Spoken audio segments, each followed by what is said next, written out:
Greetings, viewers. Well, I've just done my first podcast. Met this really cool fella at Bombala Bike Show. And he's a sand dragger. He's had a lot to do with motorcycle sand dragging. And he had his old bike, one of his early old bikes there. It's retired now and it just does burnouts. But we talk about the history of sand dragging, who's involved, is it still going, and just a whole lot of really interesting stuff. He talks about his bike, how it was built and stuff like that. And if you get bored with us two old boys chatting together, well, he's probably not as old as me, but yeah, make sure you skip through to the burnout at the end. It's impressive. And he's got coloured tyre and yeah, it is impressive. Straight out extractors, flames jumping out the pipes and lots of smoke and lots of noise, and it's impressive. And thanks to Blue for having the balls to do it. I try and get old boys too, but none of them will do it. They're all going to die with their secrets. But not Blue, he was happy to share his knowledge, which is a great thing. And a great bike and really interesting. For me it was anyway. Hope you enjoy it. Thank you.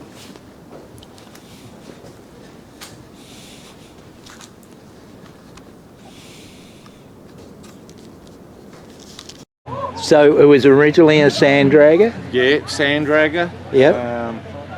She's probably one of the oldest original. Righto. It's probably one of the ones that's never been broke. Righto. So it would have had a big paddle wheel on the back Big and all paddle wheel on the back. This is engine number 5. Okay. The best motor I had was a Brock on the 170 shot. Yeah, okay. But that sucked 2 pistons around the block. Okay. And then I got onto this little 253 and it's the best revving machine I've ever had. It is just unbelievable. It sings. If I could get you in and show you the track when she's running, I run it around 6,000. Yeah. I'll bring it up to 7.5 just to float it along. Yeah. But then some people don't believe it gets on to 8. So yeah, so she's Yeah, that's a lot of revs for a Holden engine. yeah, a little Holden. I was always 308, but gee, I tell you, no torque. Right. But lots of rev. Okay. I fell in love with the 253. Righto. So a 253, is it 308 with a smaller bore or a different crank? Yes, same block. Same block? Yeah, same block. Yep. I think it's more so the stroke. Yep. So it's a different crankshaft. Yeah, different crank. So, yeah, no, she's. Like I said, this is engine number 5 I've had. Right. I've had the fuel injected. Yep. But I naturally aspirated. I kept that motor, but it was just never as tough as this thing, you know. Okay. It was good. All these motors were good for the sand drags. Yep. But the 253 was not. You know, well, mind you, this is built to rev. Yeah, yeah. Have you still got the NOS? No, I took the NOS off it. Because it's very high comp. Oh, okay. So I didn't. So it would have lunched. Yeah. Now, you've got a hydraulic clutch here. It's just a direct drive, is it? Yeah, direct. Well, it is. Yeah, run a direct 1 gear through the clutch. I've got a lever there that disengages once that the motor fires. I can actually run through the the brake booster. I run a clutch through a brake booster, and yeah, it's like a bit like the old HR Holdens. I can't think of the word. It is just can't think of it. But anyway, we've got it all set up like that. But this is the old school, mate. This is one of the oldest. So would it have a dog clutch like in a boat or something like that? Or? No, she's all the clutch system's all in the centre. It's really weird setup. It was actually designed by an old fella in Queensland. Okay. And but it's ceramic clutch I run through it. Yeah. The only thing is the flywheel don't spin, so the motor, there's no torque in it. Ah, yeah, I get it. The flywheel, you got to fire up. It's direct drive from the front drive to the rear, and then you actually got to engage the.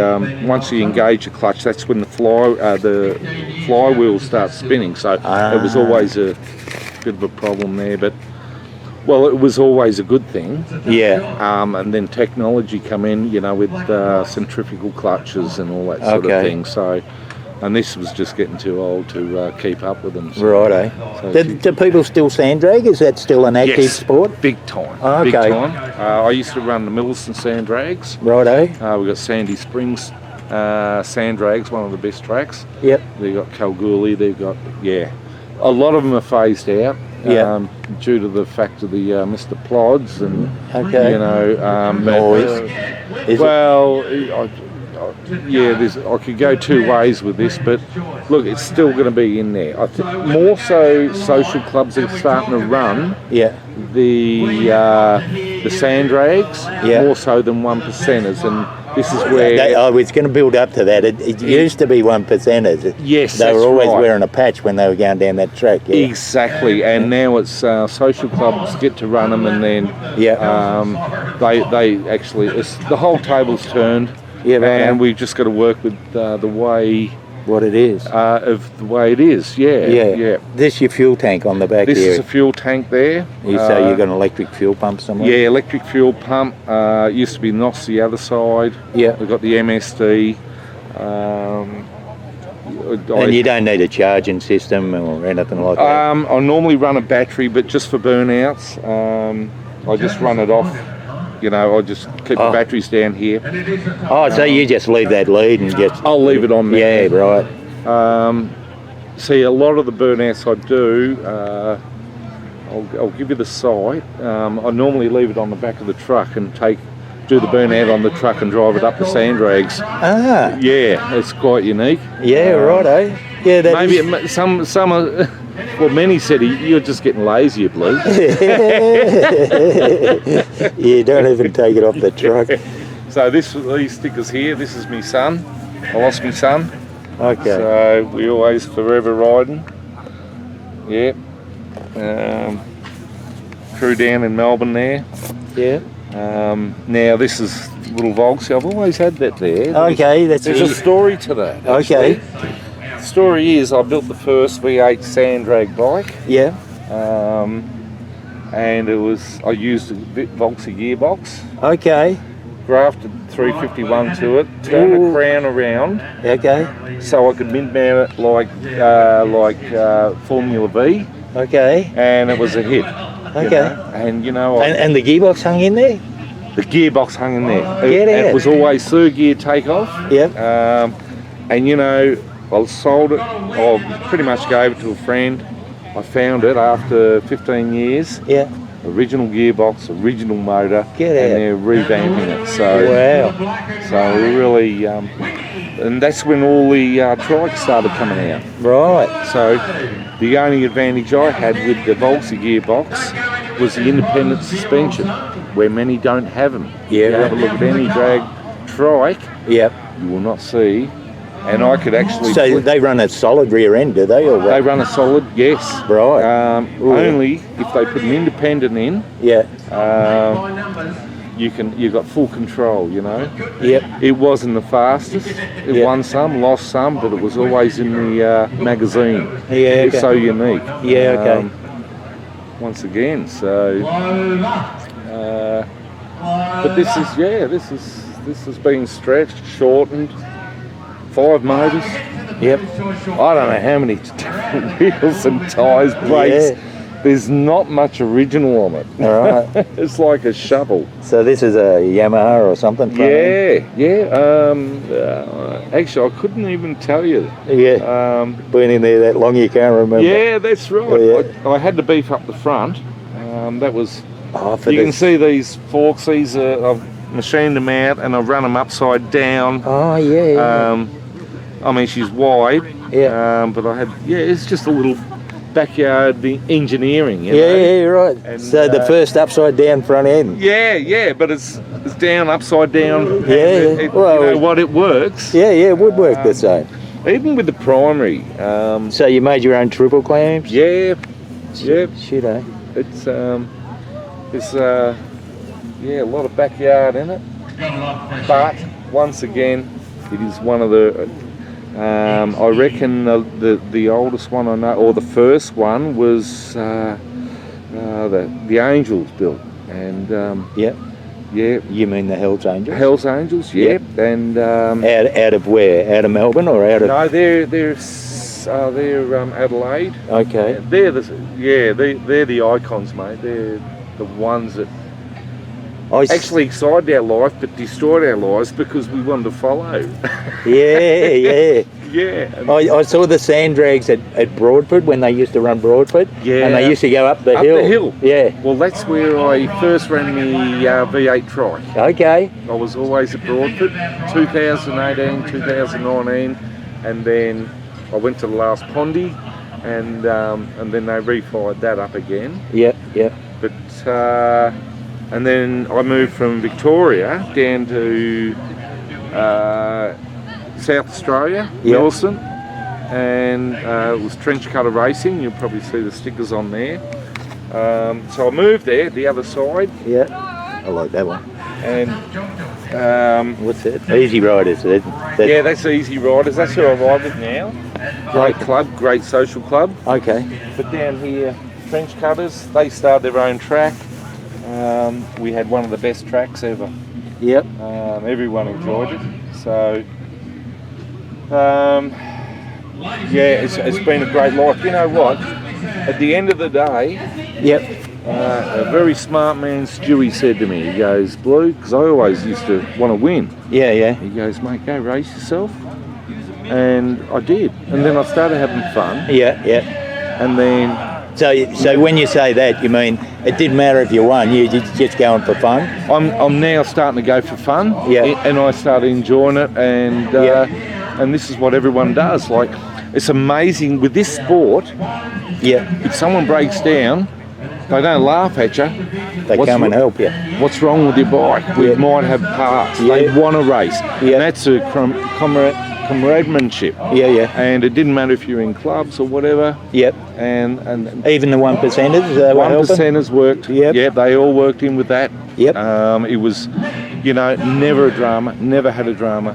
I can tell you what impressed me at the sand drags at Broadford. Yes. Was the Triumph Tridents. I saw the Tridents run. I was surprised how well they did. Yes. Yeah, they went quite quick. Yep. That really blew me out because I've had old Triumphs and I thought, I wouldn't be doing that. But I was surprised how well they went. Well, we got with Mongrel Racing, we got Sharky. He's got an old Triumph. Righto. Mate, he's come to some shows on that old bloody rattling thing, and he's just whipped ass and went home. Yeah. Smiling with just, this old Trumpy, he was a legend. Righto. Still is a legend. Yeah, okay. So, I got a TR6C 1970. Yeah. And it's called a desert racer. It was sold in America. The high pipes up one side. Oh, yeah, but it's all original. It's nice. I wouldn't be putting sand through it. Oh, yeah. No. And at that stage, I was young and impressionable at Broadford. Yeah. And I said to a guy I knew who had a Harley shop, I said, I wouldn't mind running me Triumph up the track. He said, don't be stupid. You'll ruin your bike. He said, the sand goes through everywhere. Yeah, water's cheap. Yeah. But he said, it's just like putting sandpaper through all your bloody running gear. It does, yeah. But Mongrels are up there now, Mongrel Racing. Yeah. I'm sort of like Mongrel Burnout. Okay. He had his bike on display before. So this will never sand track again? No, she's too old school. Like, you can't. Technology. It's gone too far. Yeah, sure. Look, they're running double horsepower or big more, 3 times or something. Yeah. But then at the end of the day, you can put a paddle on it and go race it and have a damn good day. Yeah. Because no one judges you. Yeah. They love it when you're there. Yep. You got there. You are having a good time. Yep. And if you walk out smiling, thinking you've done all right, it didn't matter. Yeah, awesome.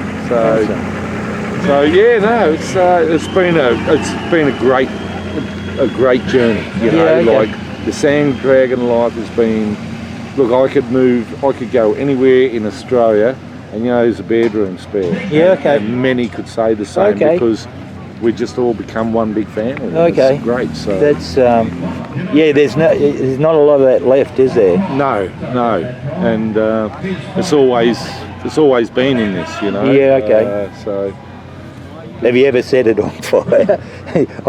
Yes, the last I went to Sandy Springs, we had it on the truck.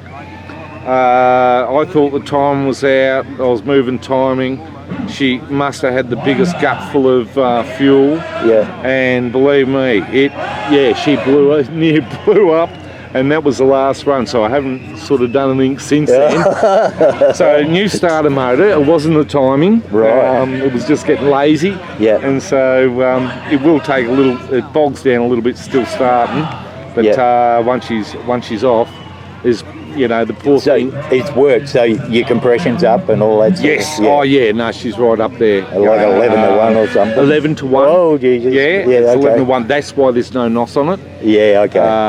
And for burnouts, you don't need that. Yeah. But it was a motor for a speedway car. I don't know what class it is, but they run at, say, 6,000 revs, round and round, and it's like a... I used to go to the Speedway a bit, and they used to run 6-cylinder Hemis, so it's probably the same class. They're 4.3, though. Yeah, well, it was more the shape. It wasn't your normal shape type car or anything like that. It was sort of panelled out and lightened up. Yeah. And it was just a class on its own. Okay. Now, a bloke went to put it in his Tirana and realised he engineered it so well that he could put a 308 in it. Yeah, okay. So he went 308 and I bought this motor, and then that's where... tonight is history. And it's just been entertaining people for the last few years. Yeah. And... I can see you got 3 mufflers. Oh no, 3 straight outs. 4 straight outs. Yeah, that's what I've been a smart. Yeah. She's straight out of the extractors. That's it. Yep. Yeah. So. Yep. So that's pretty cool. Yeah. I might finish up there. No worries. That's awesome.